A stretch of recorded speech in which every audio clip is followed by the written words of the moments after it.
Hello and welcome to Sterling Live. My name is Caitlin Brower. I am Sterling's social media manager. I was just trying to get the title of the episode on the bottom of the screen, but it was giving me some difficulties. But with that being said, I am so happy that everyone is joining us for yet another episode of Sterling Live.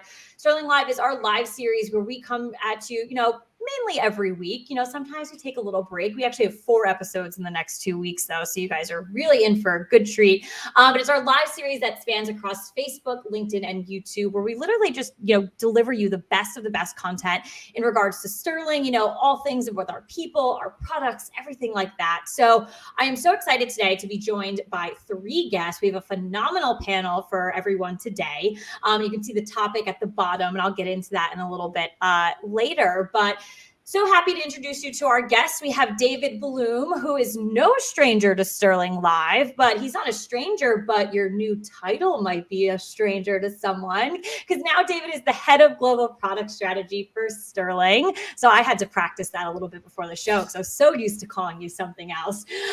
We have Kristina Bauter here. She's a strategic client success partner for our gig vertical. And then Ryan Garman, director for healthcare and life sciences. So hello to the 3 of you. I'm so happy you guys are joining me today. And as you can see at the bottom of the screen, our topic is a deep dive into on-demand healthcare. So before we get into it, I'd love for you, the 3 of you, to introduce yourselves to our audience. So David, let's start with you. Thanks. And thank you for using my new title. It's 4 days old or so now. I practice a lot. That's good. That's good. I do the same in the mirror every morning to remind myself what I need to work on. So as you mentioned, I'm the head of global product strategy at Sterling. It's my responsibility to make sure that our products and the roadmaps that we have for building new services for our customers mirrors our strategic direction. And I'm very excited about the new work ahead. Before this, I was the head of the gig vertical, the general manager of gig and marketplace companies, working with Christina directly. And my background is in product development, business strategy, and entrepreneurship for many years now. Well, I'm so happy to have you back on Sterling Live. Again, truly a great guest, and we have even more to talk about today with you. Ryan, can you go ahead and introduce yourself to our audience? Absolutely. Thanks, Caitlin. My name is Ryan Garman. I am the director of our healthcare vertical. And I spend most of my time in a unique position sitting between product compliance and our clients. And it really comes down to ensuring that we build compliant programs with our clients and figuring out ways to optimize and optimize as much of the hiring process as possible. So really excited to be here and to see what kind of value we can deliver. Absolutely. And thank you for joining us. Kristina, can you go ahead and introduce yourself to our audience?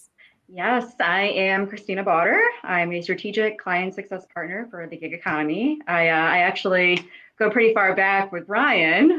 Prior to gig, I was actually working in the healthcare space for about 6 years with Sterling. Not to take away from everything Ryan said, I ditto that. We have lots of hats that we wear in Sterling. My personal favorite is just being an advocate for our clients and just all about our clients, really, to sum up my job. Oh, of course. And you will definitely hear that throughout the episode as well. A lot of the examples are coming from us in real time. So things that are happening, what we're working on with our clients and everything like that. So again, thank you to all 3 of you for joining me today on this episode of Sterling Live.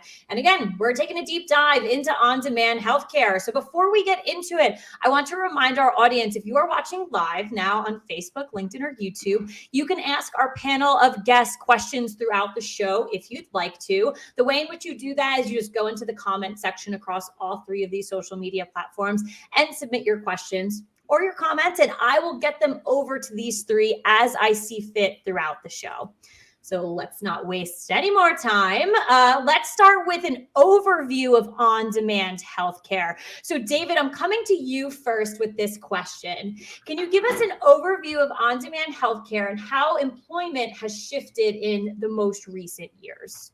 Yeah, absolutely. Thanks, Caitlin. On-demand healthcare is at a business model. It's an approach to building businesses. And typically when you think of on-demand or gig economy work, you think of things like Uber or Rover or Instacart, Care.com.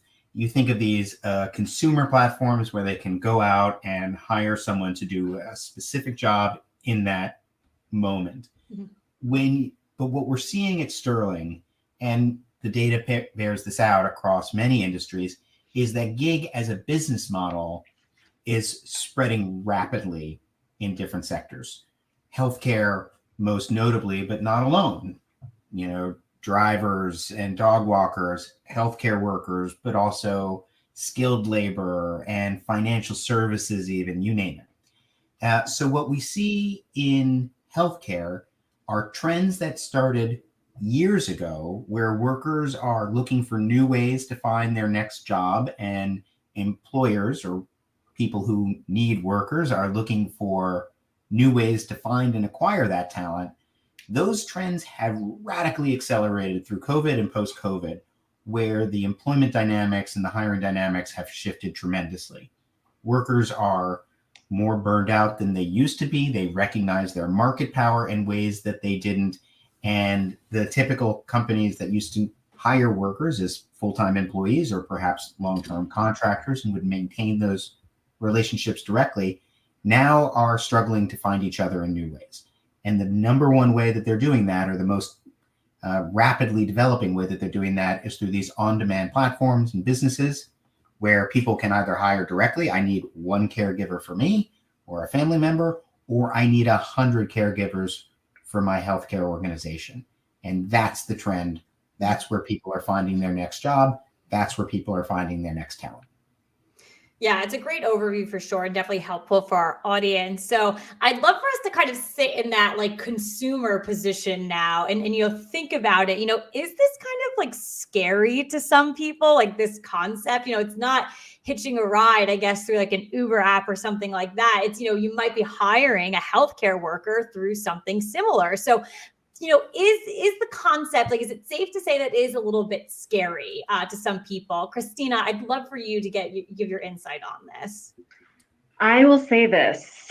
We live in an age where all you need to do is grab your smartphone device and you're able to plan a night out because you found a babysitter, right? Or you can find someone to walk your 2 to small, medium-sized dogs who don't actually want to walk through the neighborhood but drag you. And that story is not personal at all.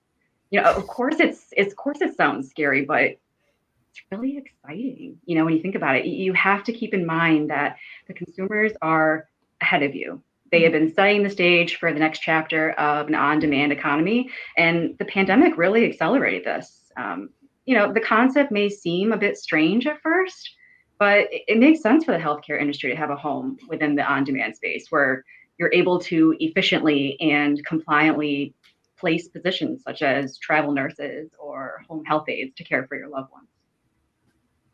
Ryan, what are your thoughts on this, kind of being a little bit scary for some people, maybe? So, I mean, spending a lot of time in healthcare and in the on-demand space, I have to remind people that what's really scary is Craigslist. And that's where we're coming from.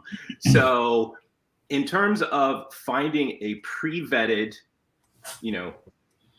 nanny, pre-vetted nurse, anyone to come into your home is better than going on Craigslist. And that's what we've had historically. Mm-hmm. And I feel like this is the next natural evolution of, for example, Care.com. That's where we found our nanny, and we've got, 2 boys at home. So I don't look at it as scary. It might be, some people might be hesitant, but it is a lot safer than what we've had historically. And that's where I think I get excited and follow in with what Christina had shared. Yeah, definitely. And I like that, you and Christina both used the word exciting as an opposite of, going against the word being scared. Just because something is unknown doesn't mean it, doesn't need to be scary. But we're moving into a sector where this is known, and it's going to be known much wider, faster too. It's coming at us a little bit quicker because of COVID. I liked that point too. We really did have to adapt to a lot of new things, and this was one of them, and it's not going to go away. It was actually a good improvement for something for us to pull onto. So I really like that you pulled out the word exciting there, because again, it is an opportunity that, businesses can just be coming and adapting it, but it also can help the consumer at the end as well. So let's look at the industry a little bit. So Ryan, I have a couple of questions for you here. And obviously, David and Christina, please, tap in, anywhere you see fit. So Ryan, with all the shifts, every industry and type of workforce, faced during COVID and are still technically facing, would you say that this industry is currently going through a crisis, or do you think it's just a change? What are your thoughts on that? So first, I think it's important to take healthcare and we've got to break it into some subsegments. Mm-hmm. So if we're going to look at health systems, the acute care space, if we're going to look at, the post-acute space, and even if you want to bring in like life sciences and pharma and those types of things, but I'll address my answer really on the post-acute space, because that's where I think the crisis really exists. We're dealing with, home health aides, we're dealing with hospice, we're dealing with positions that are typically very high turnover. So you have skilled and unskilled positions, but that's where I feel that the crisis exists the most. And I also feel where its technology can help the most, because if we're able to connect the employees, the caregivers, the providers, to the end customer, the families, or through a platform directly to the organizations that are trying to hire them in a more efficient way, if you get the credentialing piece right in the middle, which means that different states are going to have different requirements and you can very quickly match the two together, this is exactly what the on-demand market was built for.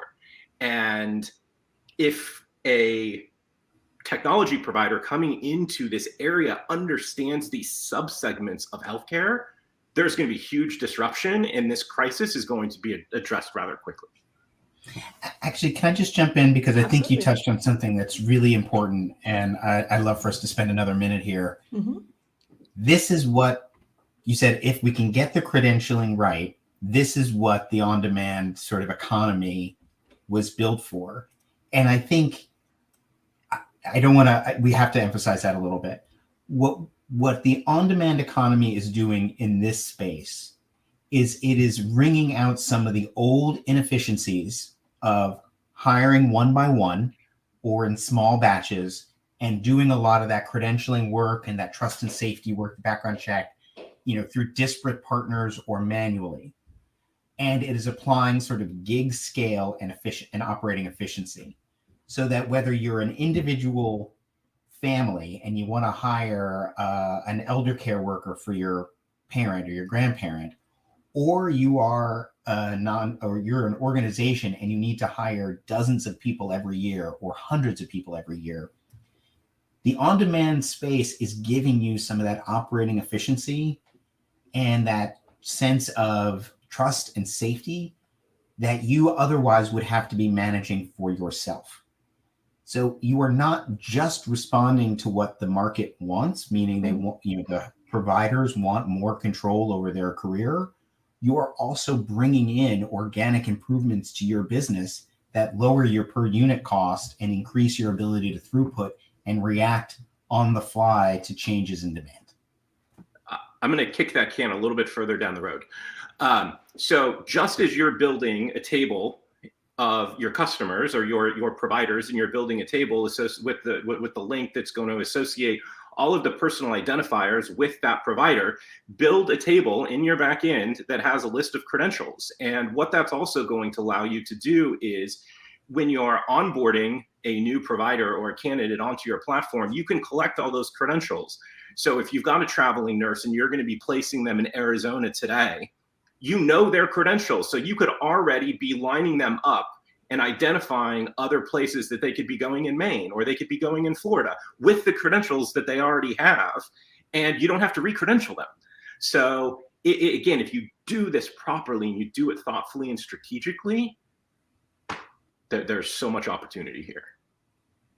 Yeah, no, great additions for sure. I loved both added points. So just, keeping with, certain like the changes, looking at the crisis a little bit more. Ryan, what are issues and concerns that hospitals, staffing platforms, and just individual practitioners, what are some of the issues that they need to be aware of right now? So I would say the biggest thing that that concerns me, I would say, or the biggest red flag that I see often, is that technology providers think, for some reason, that if they're going to help place a healthcare provider, let's say at a hospital in Nebraska, that they don't have to ensure that that person has met all of the credentialing and screening requirements for that type of provider in the state of Nebraska. And just to kind of give you some nuances here, let's say you're placing a nurse in one facility and you're placing a home health provider inside of someone's home. Those requirements are different, even though it's in the same state. And if you want to take this even further, if you've got a traveling nurse they're going to be going from California to Nevada to Arizona to Colorado over the period of, let's say, 6 months, you have to make sure that they are properly credentialed and that they have the proper screening completed in each of those states, and it's different. And so unless you understand that and you build your processes in a way that account for that, and that you have a screening partner like a Sterling that understands that and can help you do it, you are setting yourself up for failure. Because even if you have the best technology on earth, and even if we're in the middle of a pandemic, these state laws still exist. These state laws are not going away, and you have to comply with them. Yeah, and you brought up, having a partner like Sterling. Can you touch on a little bit of how we do help certain clients like this to make sure that they are, following all the laws, the regulations, staying compliant, things like that? So there's a couple ways to answer that question. I'll answer it from a technology perspective first. One is that we are able to deliver credential level screens.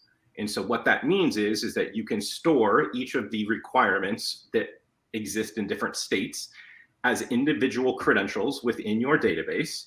But in addition to that, we are also, and let me maybe point out the opposite of that, is just delivering everything in one blob, giving you state and county and federal and titers and TB tests and everything in just one grouping.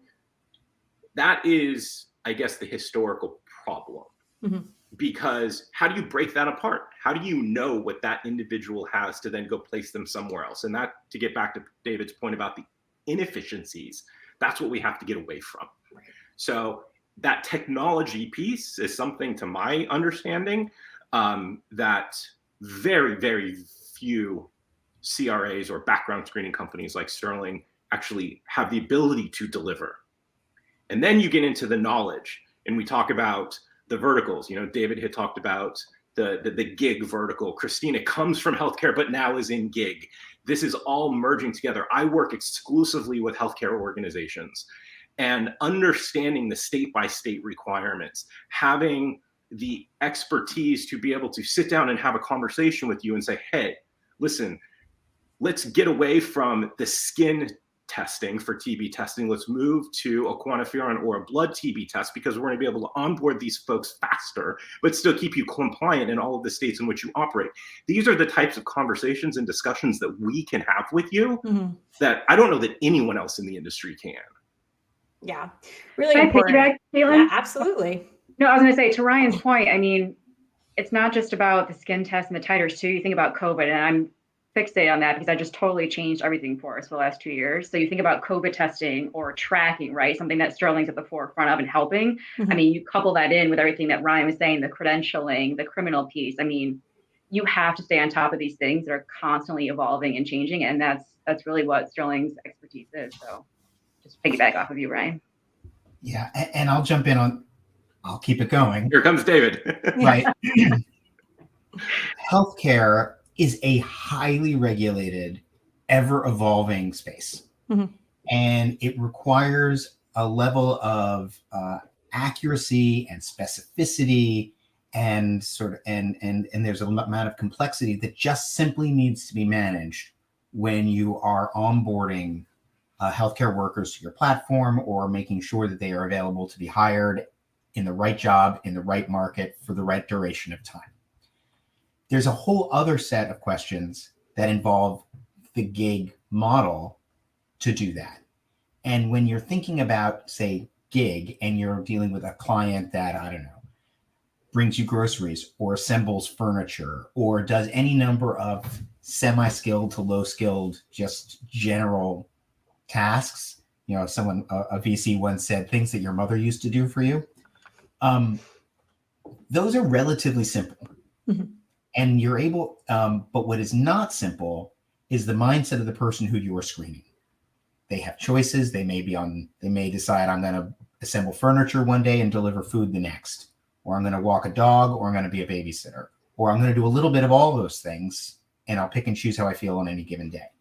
The operational and the efficiency in which you need to get those people through your onboarding funnel is like multiple step functions higher than it is when you're making a traditional W-2 hire. Because in those cases, you've already made a job offer, they have very high intent to come work for you, and this is more of an administrative requirement before they get to work. But in gig, whether it's furniture assembly or being a critical care nurse, the mindset of the person is different, and your need to onboard them and interact with them is just fundamentally different. Where I think the most successful healthcare or on-demand healthcare platforms operate is recognizing the mindset of the worker and how that has changed and how they need to interact with them, and then how they should work with a background screener, but also are very much rooted in the fact that they're dealing with highly complex healthcare requirements and the need to make those two things work together. That's where I think Sterling does its best work, but it's also where I just see the most successful platforms develop their own expertise. It's also a barrier to entry, David. If the folks who figure this out, this could be a competitive advantage for them. Yeah, for sure. For sure. We deal with customers that cross over between gig and healthcare, and you see how hard it is, right? And just the amount of money and time and risk that they're carrying when they're not doing it well. If you are a platform and you have figured out how to get the right credentials and maintain them and do the trust and safeties and be able to know at any given moment where someone is eligible to work and for whom and under what circumstances, your platform can just sing. If you can't, and if you're going to look up like some Excel spreadsheet, then log into some portal and then like call somebody on the phone, you are now at a huge competitive disadvantage, to your point. David, this is, I guess, really just more of a question for you, is it possible that it's also a way to project into provide data and expertise internally to your sales team so that way they could be going out and proactively finding clients to be able to bring on folks that you know are credentialed in their area, but that you just simply don't have yet? And if you wouldn't have collected those credentials up front, you wouldn't even known that opportunity existed. 100%. And that's another great competitive advantage that having a really well thought out sort of gig / healthcare trust and safety program can do for you. If I have onboarded 5,000 or 10,000 or 50,000 people to my platform, my online nursing community, which connects people to jobs, I now have visibility into every place that my community could make a difference. Wow, I have 3,000 certified nurses in Georgia, in the Atlanta area. Wow, my sales force should go out and talk to all the healthcare market or all the healthcare providers in Atlanta, in that area, because I know I can make a difference to them. Even though I was originally focused in Florida when I was setting them up, and I just now have Georgia is gravy. It just so happens. Wow, now I'm going to go, I'm going to I know I have lookalike clients in another market, but I don't have the right workers for that market. I'm going to go launch an acquisition campaign, because if I do that and I'm successful, man, I can turn on the sales funnel right away. Mm-hmm. Love it. Love the conversation so far. All right, so let's move into our next area of discussion. We're going to talk about the hiring process. We've touched on it a little bit, in regards to technology, being compliant, things like that. There are a couple of areas that I want to take a little bit of a deeper dive into, though. So, Christina, I'm going to come to you first for this question. So, why is this industry having, trouble hiring so quickly right now? I don't mean to sound like a broken record, but COVID-19, right? Yeah. I mean, it really did put an enormous strain on the healthcare organizations, because employees became ill. They still are experiencing burnout, and we saw it during COVID. And I guarantee we're going to continue to see staffing shortages of frontline healthcare workers who are considering leaving the profession altogether. All these components mixed in with lengthy and complex recruitment cycles. Going back to Ryan's point about the credentialing alone, right? It makes time to hire a challenge for the healthcare industry. And, with a talent shortage literally knocking at your door, you have to be able to onboard as quickly as possible to be competitive in the healthcare space, which means you need to rely on a partner who can streamline the background screening process, but also not compromise the complex regulatory requirements associated with these specific positions. Yeah. Ryan, anything to add in regard to, the struggle to, hire quickly in this industry? So I mean, 100%, I agree with Christina. But there are two more things I'd point out. One is technology is actually part of the problem, and the ones who are creating the problem are the ones who have adopted technology to maximize and streamline that onboarding process. And I would say Amazon and Walmart are two huge forces within the healthcare industry, especially going back to post-acute, because now you have a provider that's like, I could go get a job over here working in Amazon. If they've significantly increased their pay, they've got a lot of great benefits these days. Or I could sit over here, I could go through this clunky, painful onboarding process and make about the same amount of money. So that, I think, is a big driving force. And we hear this a lot in the post-acute space is, I want to mirror my onboarding process more after retail. I actually think we should mirror our onboarding process more after gig, but that's why we're here. And the second is that state laws just make this process very, very painful and clunky. And I don't see any way to get ahead of that other than using technology and finding ways to collect the credentials and to screen ahead of the next placement. Because if you can do that, then essentially you've eliminated that onboarding process that most folks have to go through. You've done it, you just did it way earlier. And so you remove the pain of it. Mm-hmm. Yeah, let's continue the conversation around, we're talking about processes. So let's keep talking about operations, processes, everything like that. David, from a program operations standpoint, how are on-demand healthcare operations and processes different from a traditional healthcare provider? Well, the first thing you're thinking about is who you're interacting with. If I'm a healthcare provider and I am looking for a job with long-term stability and that one-on-one relationship with my employer, I'm just going to go to the website and try and get a job at the local hospital or the local care facility or with the staffing company that's going to place me someplace long-term. But what's increasingly happening based on everything that Christina just said and Ryan just said, is that the mindset of the worker is very different. They are looking for mobility. They are less inclined to sign on long-term because they may not feel that they're being well taken care of. They have a lot more market power. There's plenty more demand than there is supply. And so the importance of technology is creating that engaging, highly flexible onboarding and worker management experience than you would have otherwise. Like Ryan just said, the great example is if I have everyone's credentials and I know all the options for them, I, as the platform, the hiring platform or the source of supply, I can dynamically identify opportunities for that person to get their next gig. And then I can maintain my relationship with the worker while giving them the flexibility to move around.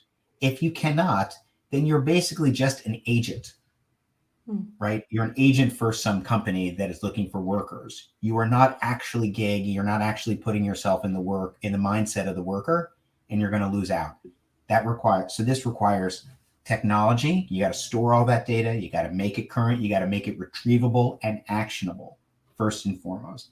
And two, it means you need to be able to operate at some kind of scale. Because if you're moving people around quickly, it may not be that you're going to make X percent of a full year's wages as a finder's fee.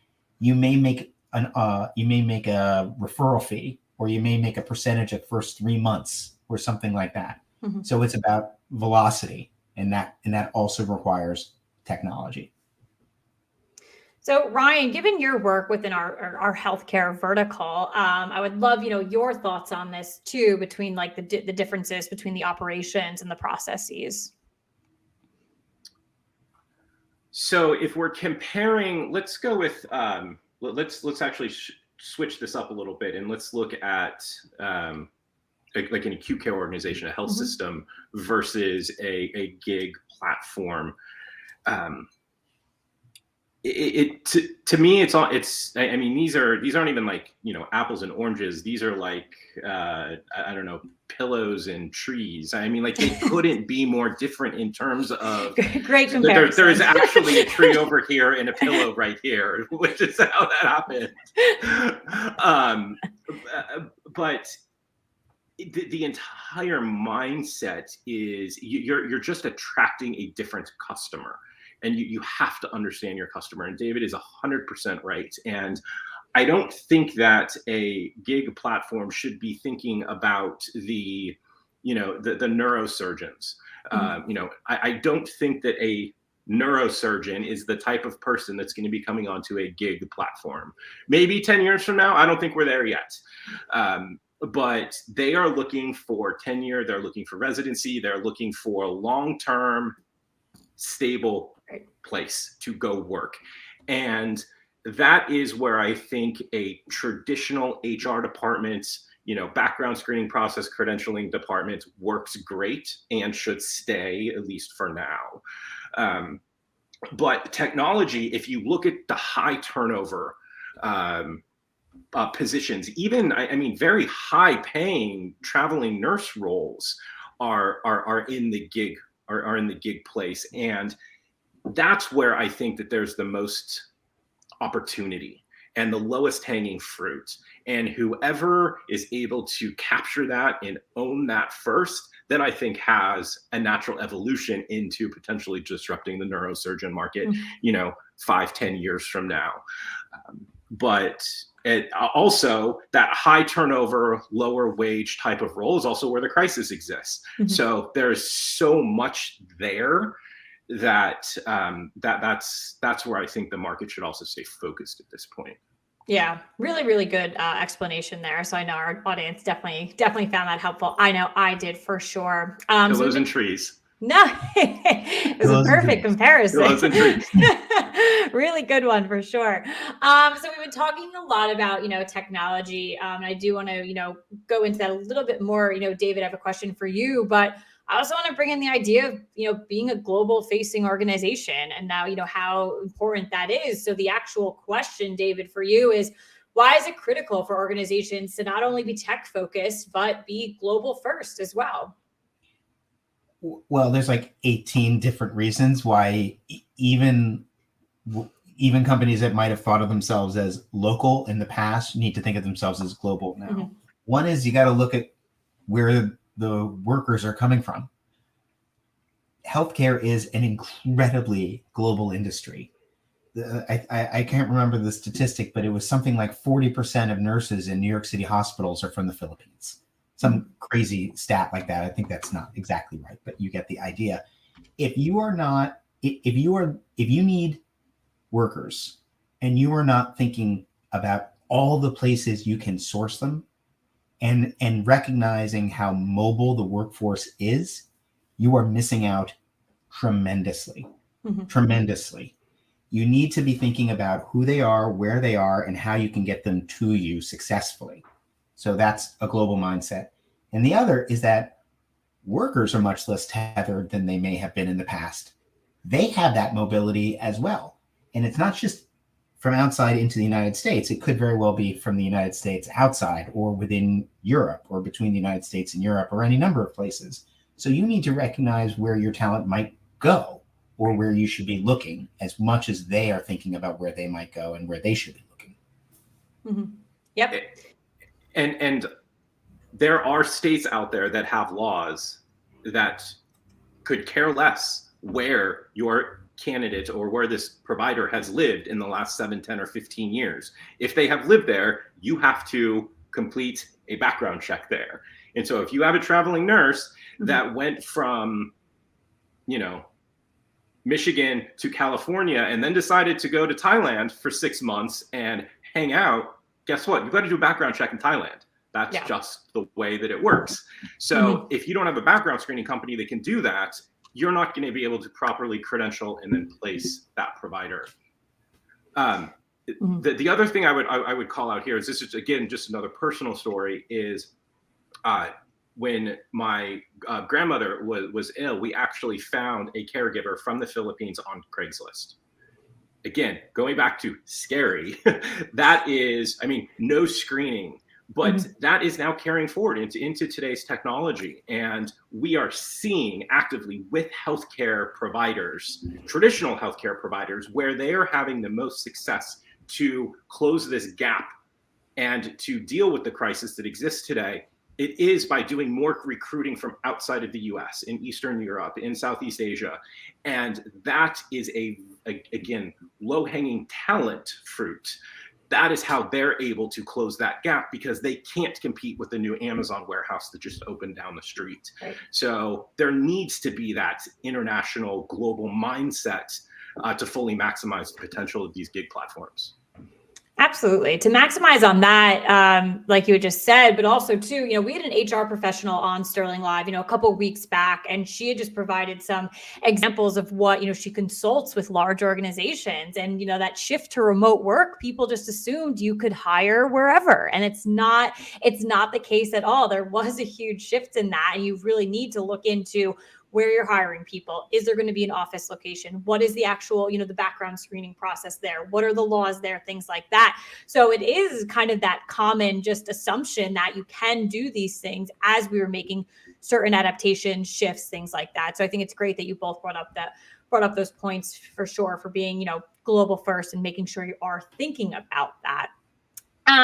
So from a client perspective, Kristina, I'd love to get your thoughts on this, given your role in client success. Can you explain to our audience what the idea of a white glove support model is, and why do organizations need to adopt something like this? Well, at some point, I think each and every one of us can agree that we've had some sort of a robotic experience, whether it's calling your cell phone provider or anything of that nature. We're always pushing buttons, right, to get our answer. We don't really have that personal experience. We're humans, right? To me and to Sterling, the white glove support model really means that you have a human you can talk to, whether it be on the phone or email or, dare I say, live, which is what we all prefer. And it's not a one size fits all model, and that's why I think it's so special. And there are, to Ryan's point, again, there's several areas to healthcare, each with their own challenges.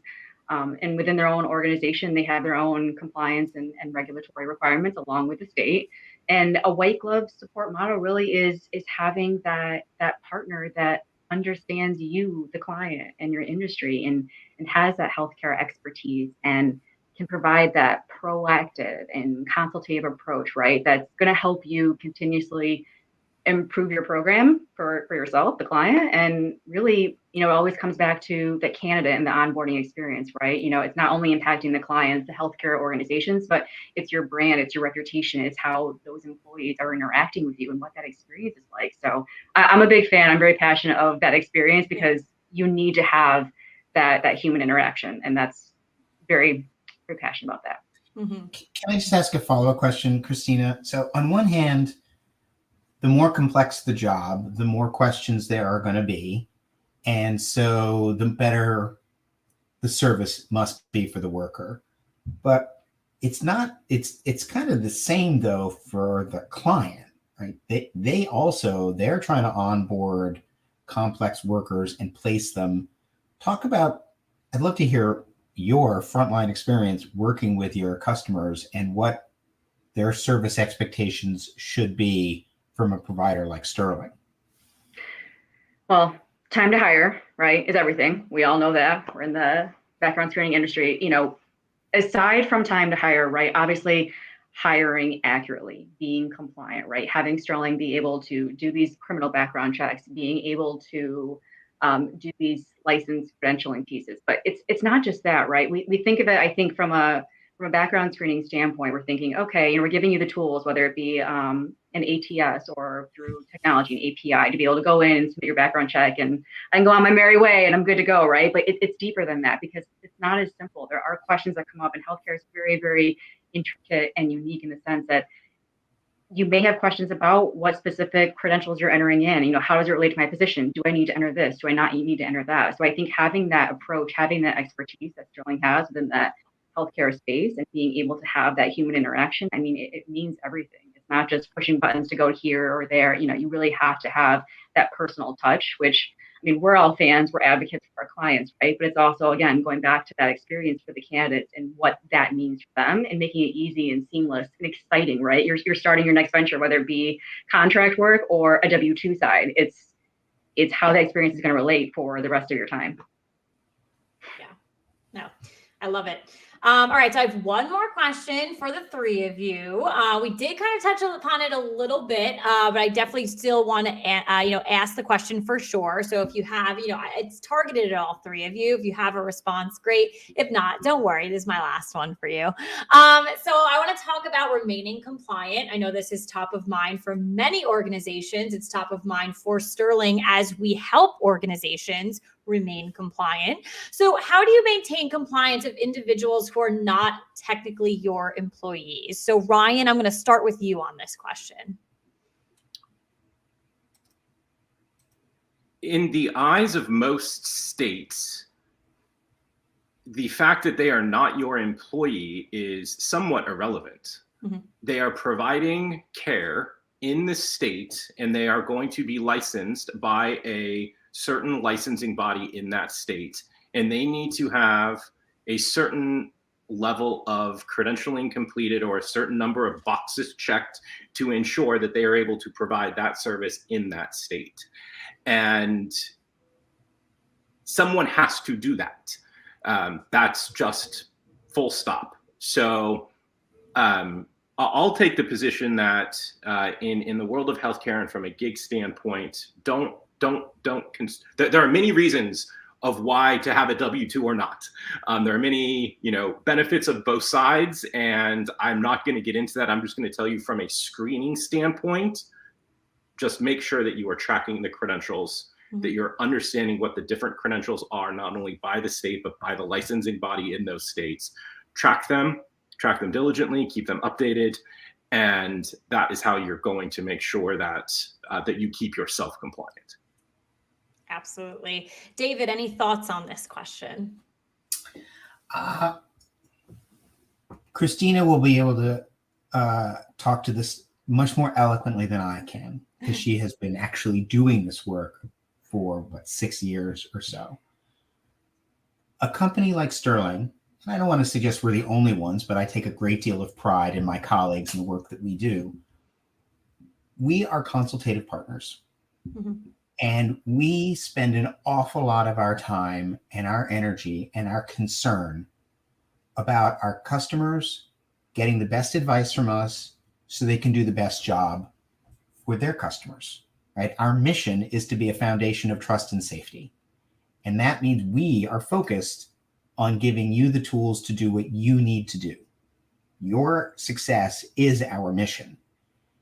Now, the lawyers that work with us will tell you we are not lawyers, although we have some on staff, and you need to be your own advocate. right? Our clients, like, do not assume that everything is always exactly what you think it is. But you need to have a partner. It's really hard. And if you are going into the healthcare space as a gig company and you think it is the same as, I don't know, a dog walker, and I love our dog walking clients, you're wrong. You really should be working with someone who has deep functional expertise in healthcare. Because as much as it's about gig and the efficiency and the technology and all the business opportunities that opens up for you, you are still a healthcare company and you cannot screw this up. Yep. So work with someone like Kristina or Ryan to make sure that you're doing the best you can. Kristina, I'll turn it back to you now that I put all the I questions. thought that was eloquent, David, but Kristina, I know, yeah, you put her on the spot. She's like, Yeah. oh no. Follow that up, Kristina. Yeah. Oh, look, I think my internet went out. No. How do you follow up with that? I'm going to try to combine Ryan and David's responses that they're not your direct employees, or they may not be your direct employees, but they are an extension of you and your brand and your reputation. And whether you are, David, even to your point, whether you're a dog walker or you're going into someone's home, right? You need the same level of expertise and safety. I think safety really is the key word there. I've said regulatory probably a million times during this session, but with healthcare, really it is compliance and safety. And I think that, even though the space is changing in a really exciting way between gig and healthcare, even though it's changing or how it's changing, it doesn't affect the quality and expectations that healthcare requires, or expecting. So I think I did my best to try to sum up the two of you, because those are two great responses. So I didn't want to go last. I should have gone first, but no, yeah, to sum that up. Well, I can let you go first for our final thoughts. So far, about 47 minutes into this episode, it's been truly great. A lot of information for our audience. I know I learned a ton in such a short amount of time, so I know they did as well. At this time, I wanted to send out one gentle reminder to our audience. If you do have any final questions for these three, please send them in. But as we wait for any potential new questions to come in, I do want to gather final thoughts from the three of you, from our discussion today, from the overall topic. Anything you want to leave our audience with? So, Kristina, don't worry. I'll come to you first on this one. You get to speak. I think it's just a really exciting time right now. I mean, I feel like I had such a unique opportunity to work in healthcare for so long with Ryan and the healthcare team, who's great, and then having the chance to work with David and the gig side. So I kind of starting to see both, I don't want to say both sides, but both worlds, and they're coming together in such an exciting way that I think I'm so pumped to see what's next for these two spaces and how Sterling can be a part of that. Because I think it's just going to be a really great time, taking everything that we talked about today, the compliance, the safety, the experience for the client and the candidate, right? I think it's just going to be such a cool time to come. So I'm excited to be a part of that. We leave a lot of these episodes, with an optimistic view, an exciting view into the future. So I'm happy that this one is the same exact way. Ryan, any final thoughts for our audience today? I'll piggyback on the theme of fun. And I think that it's not only fun and exciting, but I can tell you from, I would say, the entire Sterling team's perspective, and I'll speak for quite a few folks here, is that the most fun types of clients to work with are the ones that are trying to make these type of seismic shifts in the way that we do things and solving these crises. And this is so much fun to get involved with this. So, when you reach out to the Sterling team, I think you're going to feel that level of excitement and enthusiasm, because we want to jump in. We want to be an extension of your team. We want to help you on your mission. And as we see this change happen, Sterling is a part of it. We want to continue to be a part of it. And so I'm excited to see the next small company that we start working with that turns into the next care.com. That's what really, I think, gets us excited internally. Got me excited after saying that. I'll tell you that for sure. David, final thoughts, and I guess they got to be exciting. That's all I have to Oh my say. God, so excited. It's got to be fun. You can't bring So us down, exciting David. and funnest. I'll be the funniest person around. The one thing that we haven't had a chance to spend a lot of time on is the recognition that when you are onboarding healthcare workers in a gig, onto a gig platform or for gig work, there really is a strong technology component to it. It's not just that you need to be, it's not that you need to be a technology-driven company, but that you actually need to do a lot of technology work. There are APIs to integrate with and workflows to design and product that needs to be involved. What makes me feel so confident at our ability to serve customers in the healthcare, in the on-demand healthcare space, is our recognition that our customers come to us as complex organizations with complex needs, and they're not just about the healthcare piece. They're also about the technology and the integration and the program design work.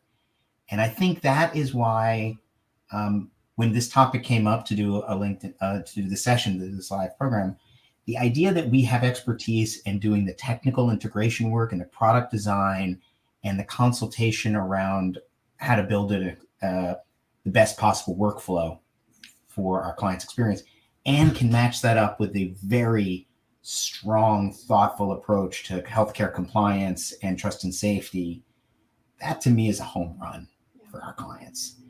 I love solving problems that are meaningful. That's why I was the GM of the gig vertical for so many years. That's why I've been involved in technology and product for so many years.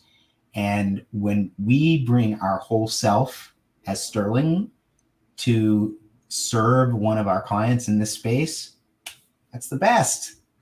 We love that. And we love helping them succeed. David actually gave that exact same speech as part of his interview for the head of global product strategy. So it was very, very well rehearsed. Yes, I've done this before. I have to admit, I didn't interview for that job. I was just told, hey, wouldn't this be a great next job for you?